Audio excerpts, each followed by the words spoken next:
alienígenas! Bem-vindos ao livro voador não identificado. Eu sou Letícia, escritora da trilogia A Adaga de Edom.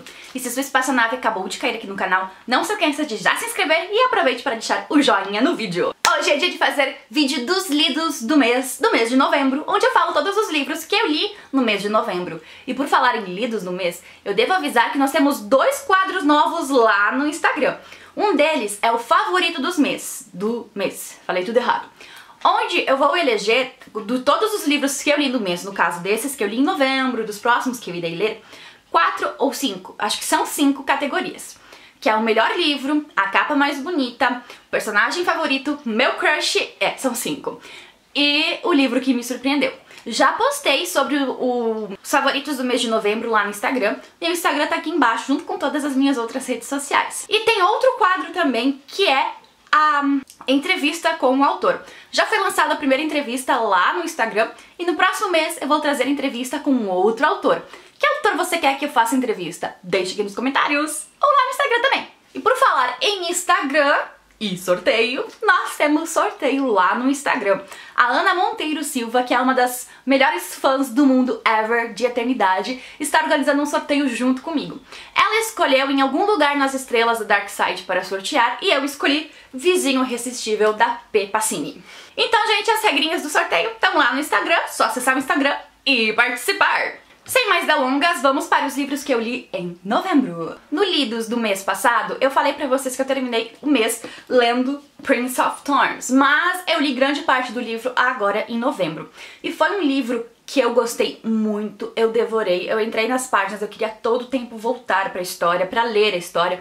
Eu tava sentindo falta daquele livro que você quer ler o tempo inteiro, que você não quer largar, que você não quer parar de ler. Nesse livro nós temos a história do príncipe Jorg. Falei muito certo, né? Missy, também não precisava esculachar, né, meu bem? Quando o Jorg era pequeno, ele estava numa caravana junto com a mãe e com o irmão. Esse livro é aquele tipo que tem reis, impérios e essas coisas todas. E a caravana dele foi atacada e um dos soldados que estava protegendo ele tirou ele da caravana e jogou ele sem querer ali numa moita de espinhos, acho que era espinheira brava, não sei, alguma coisa assim. Um tipo de espinho bem dolorido que se finca na sua pele e vai entrando, vai até os ossos e, se eu não me engano, também tem algum veneno nesses espinhos, não tenho certeza.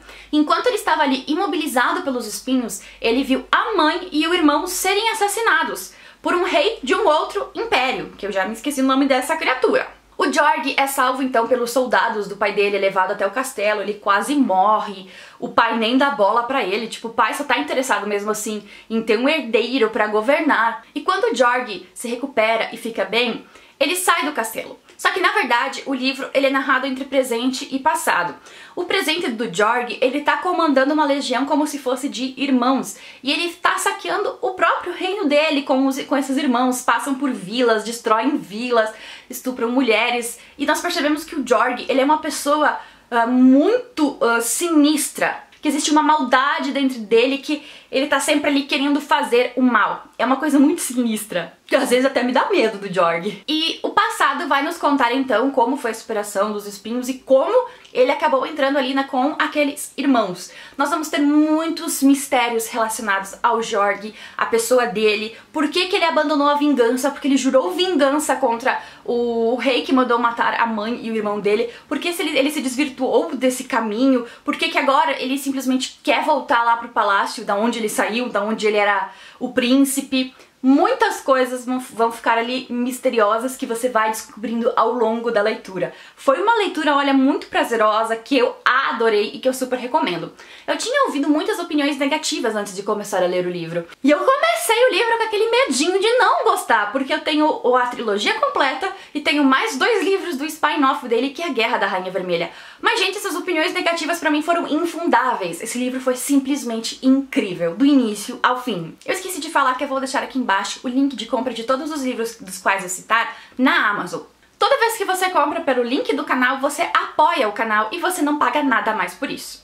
Se o livro for R$10, você ainda paga R$10, mas apoia o canal. Os próximos 2 livros eu li em formato de e-book. Cristallo, Jornadas Além das Fronteiras, já tem resenha lá no Instagram, pessoal. E eu postei inclusive alguns cortes que eu achei maravilhosos do livro, tanto no Instagram quanto na página do Facebook, cujos links estão todos aqui embaixo. Cristallo é uma história que ela reúne vários gêneros em um único livro. Nós temos piratas, nós temos distopia, nós temos política, nós temos fantasia, ficção, tecnologia, muitas coisas reunidas. E você pensa, basta, não vai dar certo. Pois isso deu muito, foi do certo. Nesse livro teve uma guerra entre Ekon, Opus e Kratos.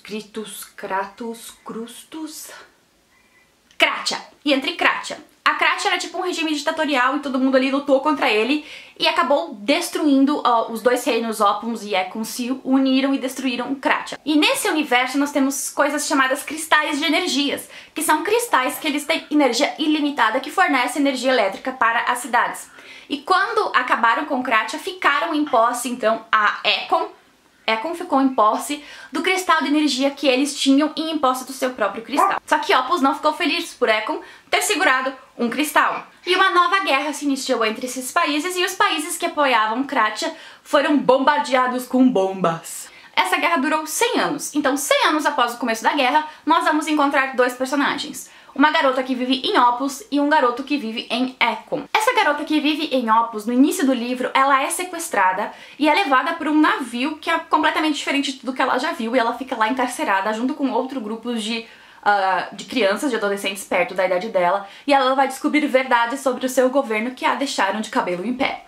Enquanto isso, o garoto que tá em Ekon, ele acaba registrando uma cena em que um dos maiores prédios da cidade, um dos prédios mais importantes, sofre uma explosão e dessa explosão sai uma ave carregando um objeto negro. E ele gravou tudo com o celular e não contou pra ninguém. A mídia de Ekon diz que aquilo foi um ataque de Opus, só que ele sabe que não foi porque Opus, a cor do exército, é toda amarela e o que ele viu era negro. E nisso aparece uma garota muito estranha, muito sinistra, que rouba o celular dele. E ele corre atrás dela e encontra uma flor que estava brilhando de um jeito estranho. Ele toca nessa flor e ele é teletransportado para outro continente. Ele no início acha que ele foi transportado no tempo, porque tudo parecia meio medieval, completamente diferente de Ekon, que tinha toda aquela tecnologia. E ali ele também vai descobrir as verdades sobre o reino dele, que vai deixar ele de cabelo em pé também. Você fica todo o tempo na leitura querendo que a história dos dois se entrelacem e você lê desesperado para que isso aconteça, porque você fica curioso para saber como que os dois vão acabar se juntando. Gente, é uma história muito fantástica, muito legal, e eu vou trazer uma resenha mais completa sobre ela aqui no canal em breve. O próximo livro que eu li foi Inimigos Mortais, cujo livro está com uma campanha no Catarse para a publicação. Eu já fiz resenha, vou deixar o linkzinho passando aqui nos cards e vou falar brevemente sobre o livro. Nessa história nós vamos ter vampiros e lobisomens. Lá em Los Angeles está acontecendo uma coisa muito estranha. Corpos estão sendo encontrados drenados sem uma gota de sangue. E lobisomens estão desaparecendo no mesmo local. Achei ela é uma lobisomem muito importante, vindo de uma linhagem como se fosse, vamos dizer assim, como comparado a uma linhagem real, vamos dizer assim. E a avó dela, que é líder da matilha dela, encarrega ela de ir até Los Angeles para descobrir o que está acontecendo com os lobisomens que estão desaparecendo. Enquanto isso, os vampiros ficam preocupados que esses corpos drenados de sangue vão acabar expondo a existência deles. Então eles mandam Adrian, o único vampiro que pode entrar nos Estados Unidos, já que os Estados Unidos não seguem a monarquia, é as regras que os vampiros europeus seguem. E como o Adrian é uma pessoa assim bem doidona, que desafiou a corte, que é contra essas regras e esses princípios, eles aceitam ele lá nos Estados Unidos, então ele vai investigar.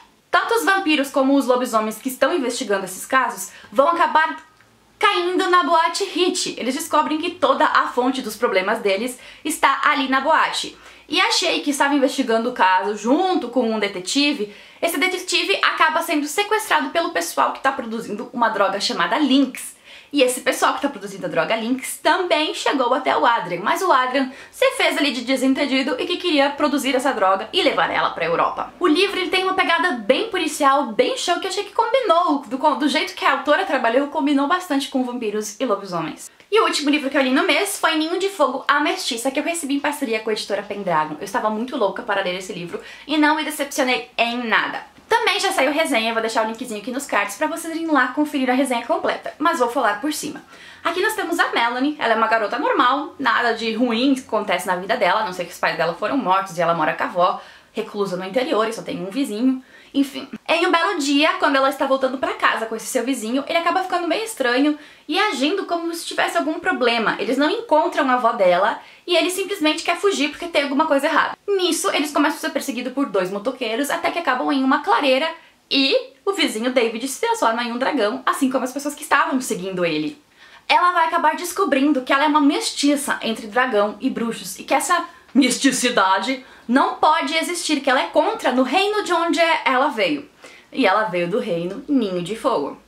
O David, para proteger a Melanie, leva ela até Ninho de Fogo. E nisso ela descobre que o rei de Ninho de Fogo é seu avô, ou seja, ela é uma princesa, e seu próprio avô mandou matar o pai dela, a mãe dela, a esposa e tudo mais. E quer a cabeça da Melanie. E a Melanie vai ver que o rei está fazendo todo o povo sofrer e ela vai querer lutar contra ele. Bom, pessoal, esses foram os livros que eu li no mês de novembro. O que vocês leram no mês de novembro? Vocês gostaram? Eu fiquei super feliz com as minhas leituras do mês e no próximo mês eu tenho certeza que vai ter só leitura boa, porque vai ser só livros nacionais. Muito obrigada por terem assistido o vídeo, pessoal. Vou deixar passando outros vídeos aqui do lado, minhas redes sociais estão aqui embaixo, bem como o link de compra para os meus livros.